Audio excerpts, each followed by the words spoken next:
Assalamualaikum warahmatullahi wabarakatuh. Selamat datang di video saya. Saya Dian Gumilang dengan NIM 281 dari kelas Hukum Acara Perdata B.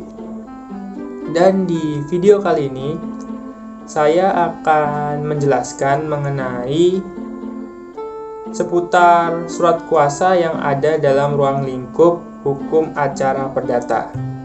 Jadi sebelum kita masuk ke dalam pengertiannya, kita perlu tahu dulu apa sih dasar hukumnya dari surat kuasa dalam ruang lingkup perdata ini.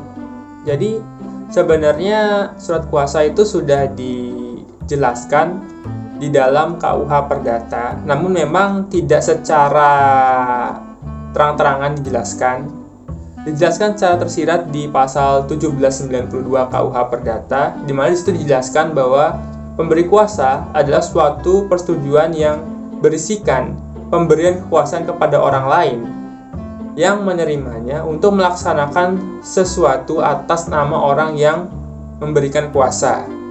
Lalu dilanjutkan pada pasal 1793 KUH Perdata, di mana dijelaskan bahwa kuasa dapat diberikan dan diterima dengan suatu akta umum, dengan surat di bawah tangan, bahkan sepucuk surat ataupun dengan lisan.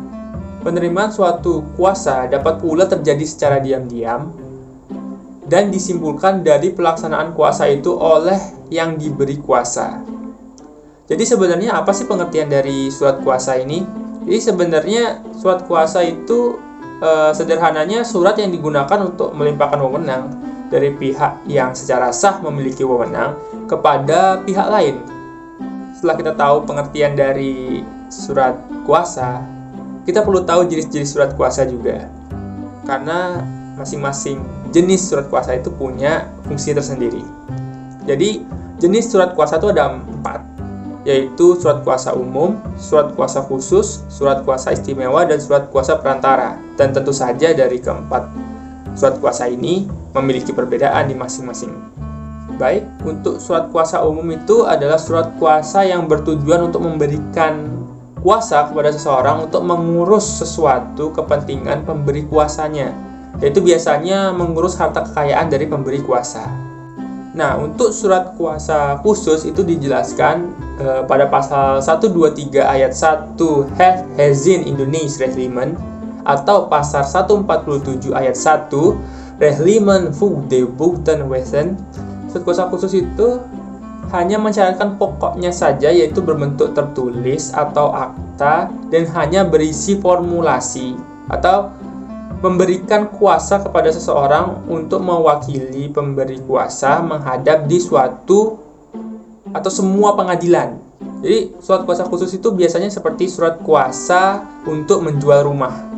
Baik, selanjutnya itu surat kuasa istimewa, di mana surat kuasa istimewa itu dibuat ketika seseorang yang wajib melakukan sesuatu tidak dapat melakukan hal tersebut karena suatu hal. Sehingga suatu tindakan yang hanya dapat dilakukan oleh orang yang bersangkutan secara pribadi dapat diwakilkan kepada penerima kuasa. Lalu yang terakhir itu ada surat kuasa perantara. Jadi berdasarkan pasal 1792 dan pasal 62 KUHD, surat kuasa perantara ini dibuat untuk memberikan perintah kepada pihak kedua sebagai perwakilan dalam melakukan perbuatan hukum tertentu dengan pihak ketiga, yaitu bisa jadi broker dan faktor atau perwakilan dagang. Baik, tadi kita sudah membahas mengenai pengertiannya, dasar hukumnya, dan jenis-jenisnya. Nah, sekarang kita akan membahas mengenai surat kuasa itu apa sih yang minimum harus ada di dalam surat kuasa itu. Dan pastinya yang harus ada dalam surat kuasa itu tentu saja adalah identitas dari pihak-pihak ya. Dan saya tidak lupa menyebutkan kompetensi relatif dan pada pengadilan negeri mana kuasa itu dipergunakan, seperti itu. Baik, mungkin sekian video singkat dari saya. Mudah-mudahan bermanfaat bagi penonton semua. Saya akhiri, wassalamualaikum warahmatullahi wabarakatuh.